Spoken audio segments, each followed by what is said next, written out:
జీతాలు వస్తాయి.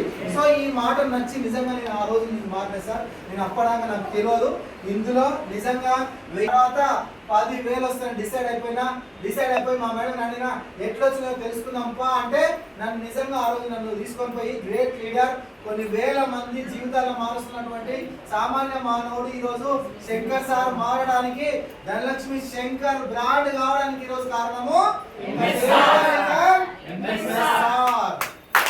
మన తప్పు కాదు, కానీ పేదవాణిగా చనిపోవద్దని చెప్పింది. నువ్వు పేదవాణి కావచ్చు, నీ పిల్లలను మాత్రం పేదవాళ్ళగా వదిలిపెట్టొద్దు. సో నీకు చెప్తున్నా కదా, చాలా మంది లక్ష్యం లేని వాళ్ళు ఉంటారు బయట.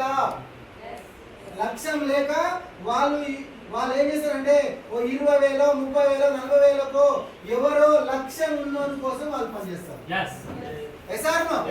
లక్ష్యం లేని వాళ్ళు లక్ష్యం ఉన్నోళ్ళ కింద పనిచేస్తారు.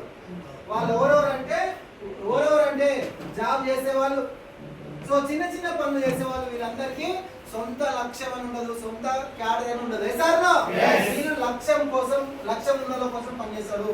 కానీ మీకు ఒక మాట చెప్తున్నా, మీకు లక్ష్యం ఉంటే మీరు లక్ష్య కోసం పనిచేయండి, మీ జీవితం మారుతుంది.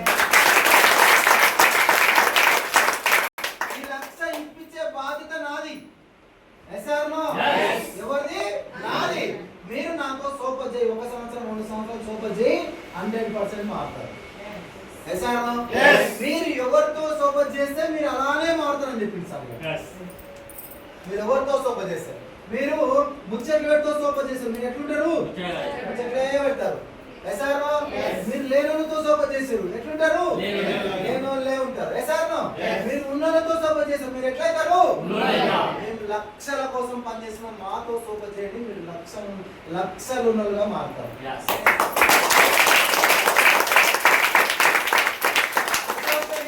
Very important. అసోసియేషన్ నువ్వు ఎవరితో తిరుగుతున్నావు నీకు అభావాలు వస్తాయి, నువ్వు మాతో తిరుగు నీ జీవితం మారుతున్నాడు. నిజంగా ఆ రోజు ఈ మాట అయిపోయిందని నాకు అనిపించింది. నిజమే. బయట చెప్పేటోడు లేక చనిపోతాడు. చెప్పేటోడు లేక చనిపోతాము, కానీ ఇక్కడ మేము చెప్తాము 100% సక్సెస్ అవుతాం అని చెప్పి గురువు గారు ఈ మాట చెప్పిన తర్వాత నాకు అనిపించింది నిజమే, నేను మార్చుకోవాలని చెప్పి.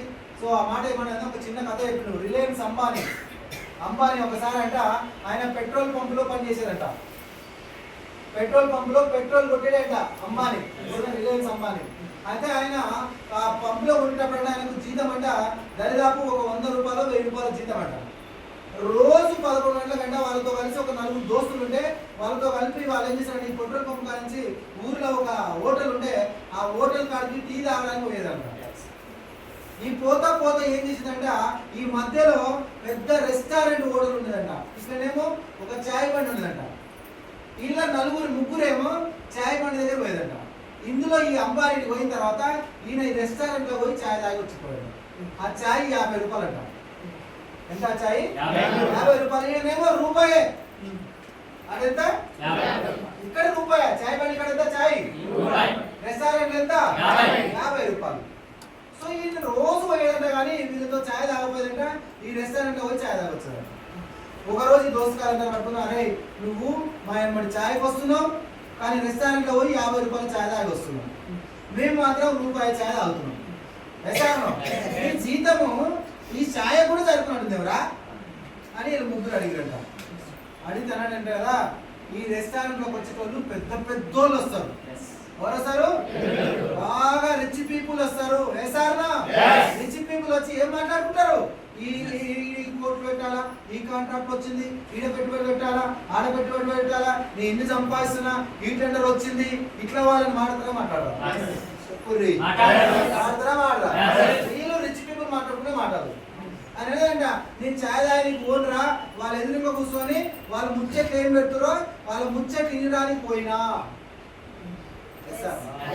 నేనేమో ఇలా పెద్దోళ్ళ మాటలు విన్నా, కానీ మీరు ఆడ పోతా చూసినావు ఆ బండి కాడ ఏ మాటలు ఉంటాయి? ఈ పెళ్ళమోహన్ పంచాయతీ అట్టే ఉండదు.